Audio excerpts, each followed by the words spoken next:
Assalamualaikum warahmatullahi wabarakatuh. Jumpa lagi di channel kami Keluarga Exmut. Selamat sore ya teman-teman. Semoga teman-teman senantiasa diberikan kesehatan, senantiasa diberikan banyak keberkahan, dan semoga senantiasa dimudahkan dalam segala urusannya. Amin. Sore hari ini kami Keluarga Exmut ingin berbagi cerita tentang kondisi kesiapan lahan untuk proses tanam porang. Yang di sini kebetulan tanahnya jenis tanah liat lempung ya teman-teman. Nah, ini kemarin sudah dilakukan proses penyepraian herbisida. Jadi teman-teman ada yang bertanya sebenarnya kapan sih waktu yang tepat untuk melakukan proses penyepraian herbisida dan bagaimana langkah-langkahnya untuk melakukan urut-urutan proses pengolahan lahan. Nah, di sini kami ingin berbagi cerita ya, kami Keluarga Exmut. Proses yang biasa kami lakukan itu pertama kami melakukan penyepraian herbisida ya, seperti ini teman-teman. Jadi lahan yang sudah kami spray ini rumputnya pada mati seperti ini, gulma-gulma sudah pada mati. Terus kemudian setelah kami spray, kami tidak menunggu sampai rumputnya mati ya teman-teman.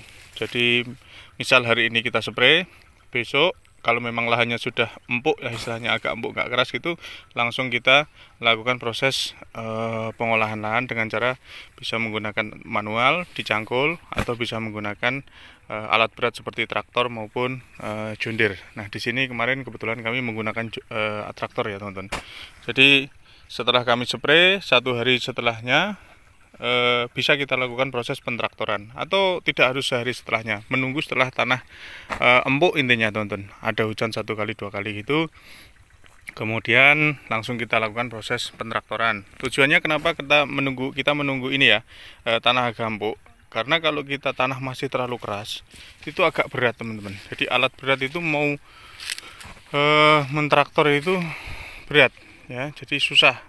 Akhirnya apa yang terjadi ketika kita memaksakan diri untuk mengolah lahan di saat tanah masih keras itu bahasanya kalau orang Jawa itu kerja rantuk tipak gitu ya teman-teman. Jadi artinya orang kerja tapi tidak ada bekas hasilnya ya teman-teman.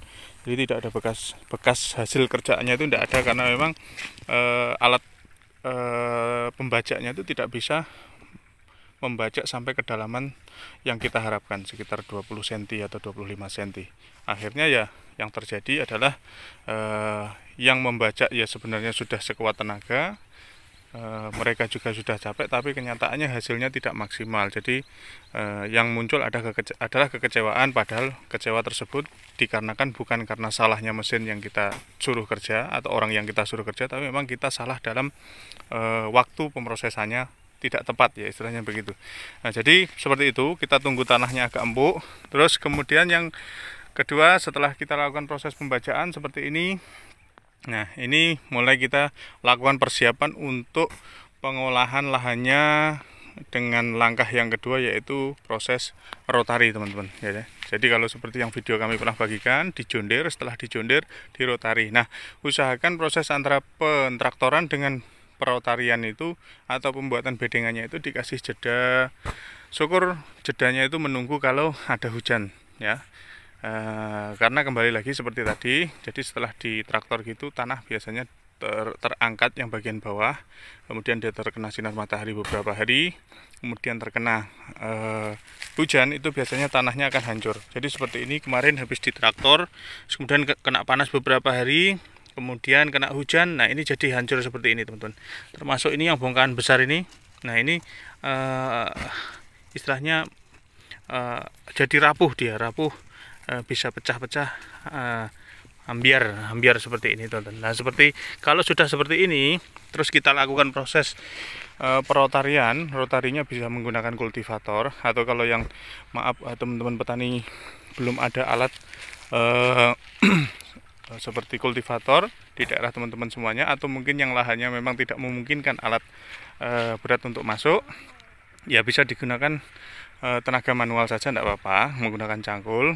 Jadi seperti ini, terserah mau dipakai bedengan sistem tunggal rencana tanamnya, atau sistem ganda atau sistem triple, itu disesuaikan dengan planning teman-teman semuanya ya. Jadi ukuran bedengannya pun disesuaikan, kalau sistem tunggal luasan sekian, kalau sistem ganda sekian, kalau sistem triple sekian. Jadi monggo itu selera ya, selera teman-teman semuanya. Nah, kemudian setelah dilakukan perotarian baik menggunakan mesin maupun menggunakan manual itu sebaiknya dilakukan kalau untuk tanah-tanah hitam lempung liat seperti ini, sekaligus ditebar bahan-bahan penggemburnya, kompos-kompos penggemburnya seperti arang sekam, terus kemudian seperti sekam yang sudah lapuk menjadi kompos atau sekam mentah yang sudah difermentasi. Jadi bahan-bahan tersebut bisa kita masukkan ke lahan, kita ecer lah istilahnya ya, kita tebar di seluruh lahan gitu, terus kemudian kita lakukan proses rotari baik menggunakan mesin maupun manual seperti yang tadi kami jelaskan.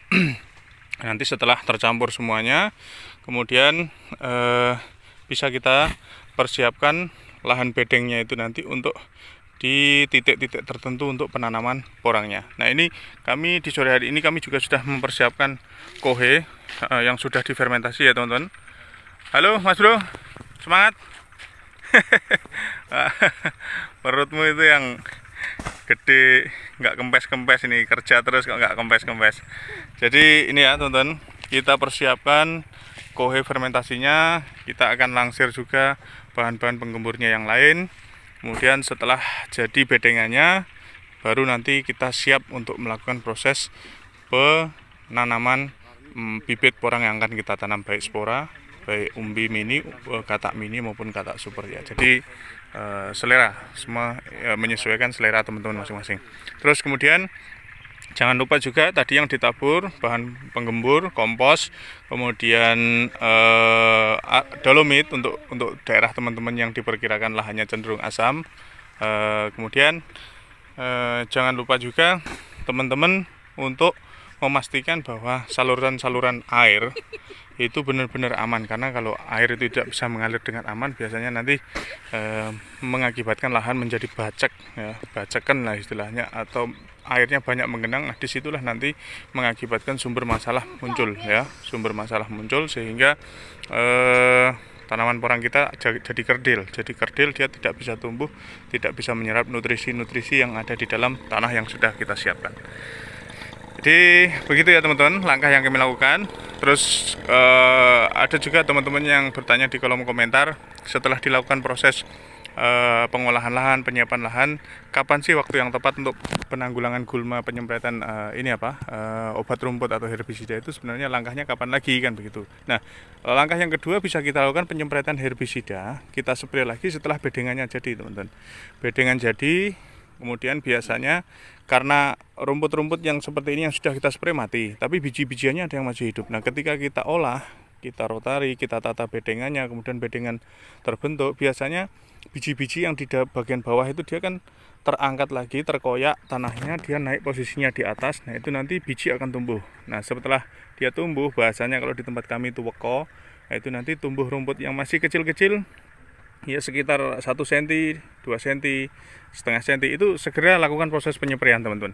Jadi spray lagi dengan menggunakan herbisida, bisa menggunakan herbisida kontak tentunya, karena di situ ada gulma-gulma yang memang sudah posisinya tumbuh. Nah, di situ nanti bisa kita spray dengan herbisida kontak ataupun sistemik juga bisa, nanti dia akan mati sampai akar-akarnya. Nah, untuk menanggulangi bibit benih yang masih ada di dalam tanah lagi, karena tidak semuanya ini posisinya sudah tumbuh, ada yang di bagian lapisan paling dalam sekitar 5 cm, 10 cm, bahkan 20 cm itu bibit-bibit benih bijinya itu tidak akan bisa tumbuh. Oke, monggo.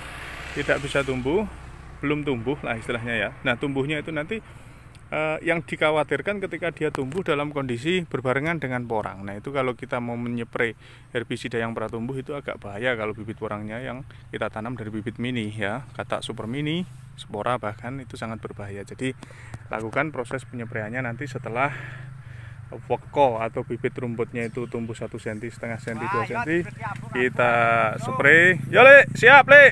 Jadi kita spray supaya gulma-gulma mati, dan biji-biji yang masih ada di dalam nanti ketika tumbuh menembus permukaan tanah dia akan mati lagi. Nanti yang menembus permukaan tanah mati lagi. Dan tentunya untuk bibit porang kita tetap aman selamat sampai proses pertumbuhannya dari tunas ke tunas dan sampai masa dorman tiba.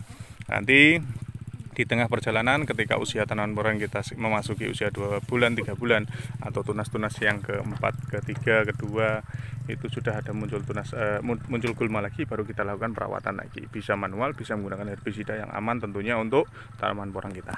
Oke teman-teman, simak terus persiapan kami di proses penanaman baik di lahan tanah liat lempung maupun di tanah merah. Nanti akan terus kami bagikan cerita kami, cara-cara kami, bagaimana cara kami melakukan proses budidaya tanaman porang ini. Tentunya ini adalah cara yang kami lakukan, ini adalah pengalaman yang kami lakukan. Teman-teman harus lebih bijaksana, belum tentu di daerah kami yang kami aplikasikan dengan cara kami tepat atau cocok di daerah teman-teman semuanya. Karena biasanya lain daerah, lain tempat itu kondisi cuaca, kondisi alamnya itu baik struktur tanahnya dan lain-lain biasanya beda ya. Jadi lebih bijak, apa yang dipraktekkan ketika cocok di tempat kami belum tentu cocok juga di tempat teman-teman, atau sebaliknya yang di tempat teman belum cocok di tempat kami. Jadi setiap kali kita mendapatkan ilmu masing-masing dari setiap daerah, sebaiknya kita filter, kita saring, yang cocok kita bisa kita contoh dan kita aplikasikan. Tapi kalau yang sekiranya tidak cocok, jangan dipaksakan. Oke teman-teman, tetap semangat terus. Kita menanam porang, jangan pernah kendor, jangan pernah patah semangat. Oke bro, semangat. Terima kasih atas semuanya. Terima kasih sudah senantiasa bersedia bergabung bersama kami. Salam sukses dan sehat selalu dari kami, keluarga Exmut. Wassalamualaikum warahmatullahi wabarakatuh.